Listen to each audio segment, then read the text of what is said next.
Why are we here? What is the meaning of life?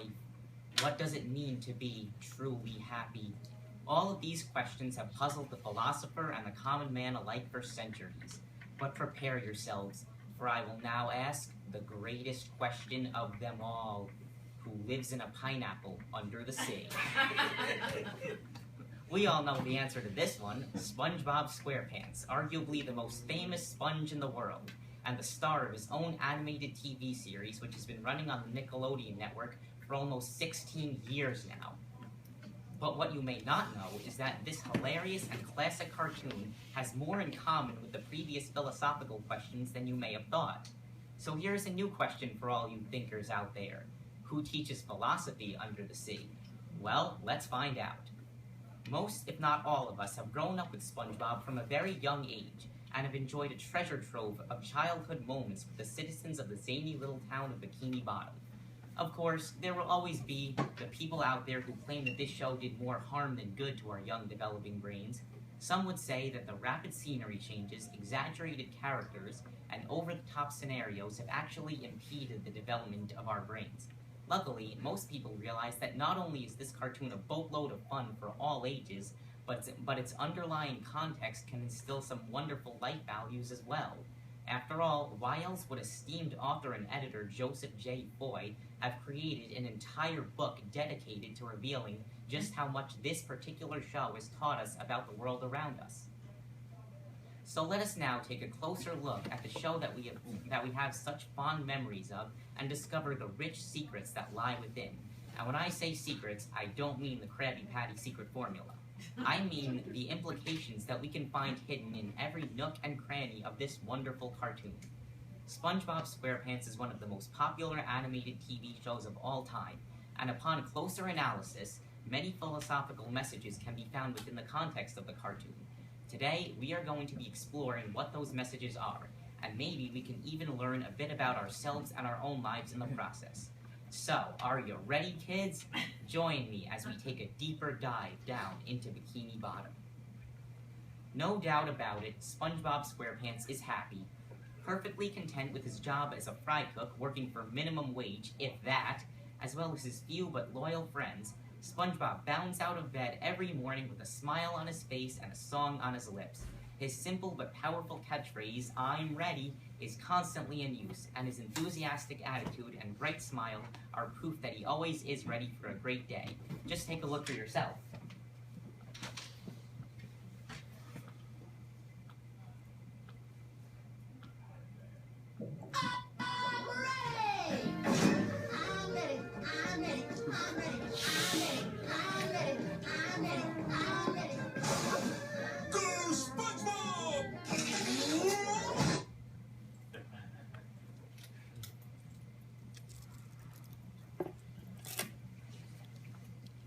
That clip, by the way, was from the very first episode of the series ever, titled Help Wanted, by the way. So, just what is SpongeBob's secret? What is it that makes every day the best day ever for him? And more importantly, is it something that we can implement into our own lives to help us? While some may simply say that SpongeBob's naivete and enjoyment of the simpler things in life provide him with this positive outlook, those who take a closer look are able to see that it goes a bit deeper than that, and that we can actually learn a thing or two from the ways of our poorest friend. As has been written on a website dedicated to such matters, SpongeBob contemplates the perennial questions. SpongeBob's secret is that he is a master of self-actualization, which is what the famous Greek philosopher Aristotle describes as the ability to keep ourselves in balance and act according to virtue instead of according to vice. Joseph J. Foy explains the difference between virtues and vices in his book, All About the Things That SpongeBob Teaches Us. Foy says that vice is acting on one of two extremes, either an extreme of excess, such as Mr. Krabs' obsession with wealth, or an extreme of deficiency, such as Patrick's lack of, shall we say, intellectual awareness. Virtue, on the other hand, is the middle path, a position Aristotle calls the golden mean, or moderation. SpongeBob always tries his best to lead a life full of virtue, and strives to keep himself in balance and not drift towards an extreme in any area of his life. He enjoys balancing work with play, school studies with hobbies, and relaxation with adventure. Another reason that SpongeBob is so happy is because he understands the value of friendship. Aristotle believed that friendship is the greatest of all external goods, a view that SpongeBob certainly shares. SpongeBob values his friends and family more than anything, and would do anything for them. It is by making the ones he loves happy that SpongeBob is able to achieve happiness himself. All he needs to do is do stuff together with his friends, anywhere and any time at all, down there in the deep blue sea. As we all do, of course, SpongeBob does occasionally drift towards an extreme, but he learns from his mistakes and is able to improve his life in the end as a result. It is this sense of virtuous balance that is a key ingredient in SpongeBob's happiness, and if we can learn to achieve it the way he does, we may be able to enjoy a more positive outlook on our lives as well. Perhaps the most important thing to realize here is that the show clearly strives to depict that SpongeBob is happy because he is in balance, not just because he is naive and oblivious to the world around him, which is the impression some may get just at first glance. Of course, SpongeBob is not the only character in the show that represents a philosophical ideal. If one looks closely enough, an ideal can be found within every character. For example, SpongeBob's best friend Patrick Star represents the idea that ignorance is bliss. SpongeBob's best female friend is a squirrel named Sandy Cheeks, who lives underwater in a dome filled with air. Sandy represents many feminist philosophies and shows viewers that stereotypes are not always true. Then there is SpongeBob's next-door neighbor and co-worker Squidward Tentacles, who perfectly embodies German philosopher Arthur Schopenhauer's view that life is one long, miserable struggle and that our only purpose is to prove that we are better than everybody else. Then we have SpongeBob and Squidward's boss, Mr. Krabs, a greedy and cheap crustacean who would do anything to make a quick buck, who shares philosopher Ayn Rand's view that money is actually the root of all good.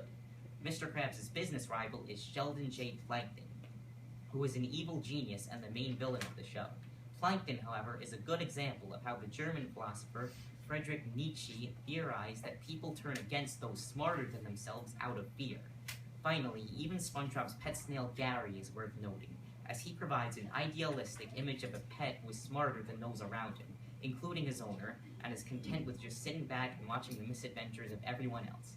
So as you can tell, while what may appear to be just simple cartoon characters actually have quite a lot of depth to them.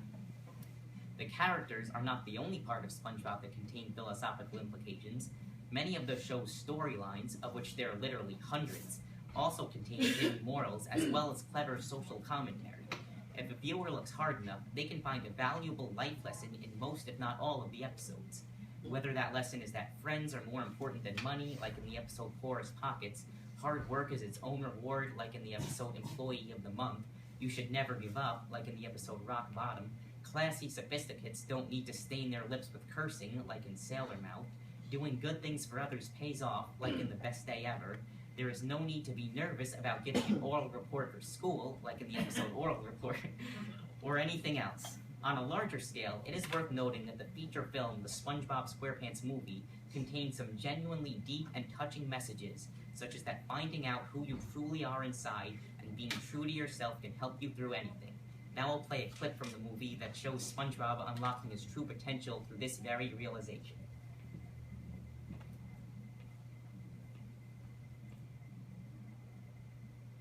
Take it away, SpongeBob. I guess you're right, Plankton. I am just a kid. Of course I'm right. Okay, Neptune, time to And kill. you know, I've been through a lot in the past 6 days, 5 minutes, 27.5 seconds. And if I've learned anything during that time, it's that you are who you are. That's right. Okay, Neptune. And no amount of mermaid magic, or managerial promotion, or some other third thing can make me anything more than what I really am inside. A kid. That's great. Now get back against the wall. But that's okay! Right, what's going on? Cause I did what everyone said a kid couldn't do! I made it to Shell City, and I beat the Cyclops, and I rode the Hasselhoff, and I brought the crown back!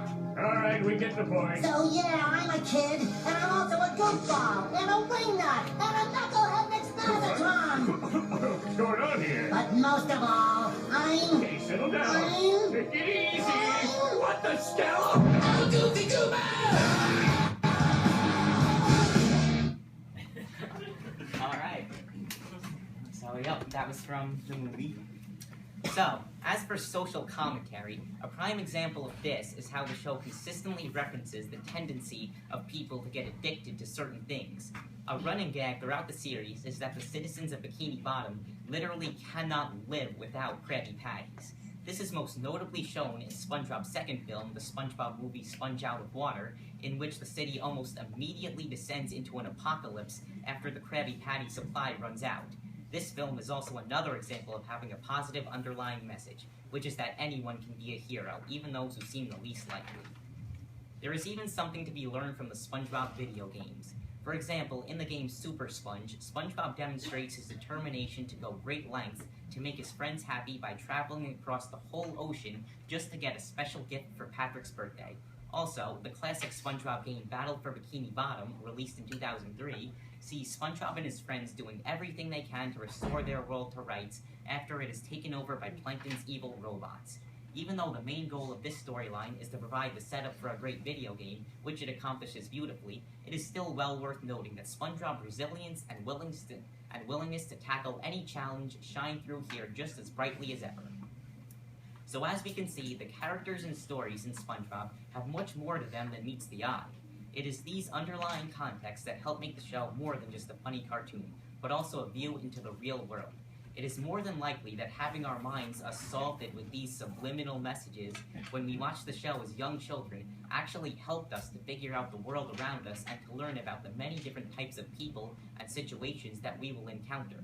It's no wonder that an article about that show released in 2009 mentioned that Syracuse University professor Bob Thompson says it's impossible to overestimate how much SpongeBob has penetrated American culture.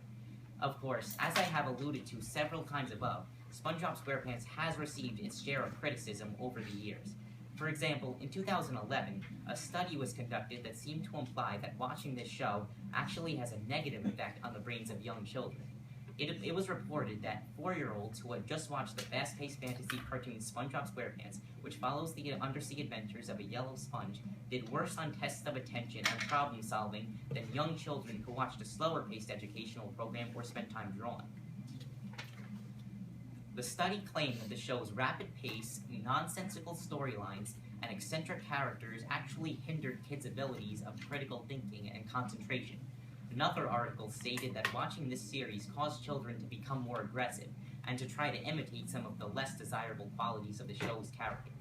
Even I will admit that some scenarios in the show may have an undesirable impact on the easily influenced minds of young children.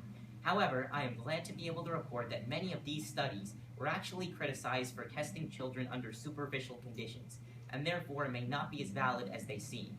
Elizabeth Wilkins, editor of the blog Empowering Parents, commented that it all comes down to knowing your child and seeing how shows on TV affect him or her.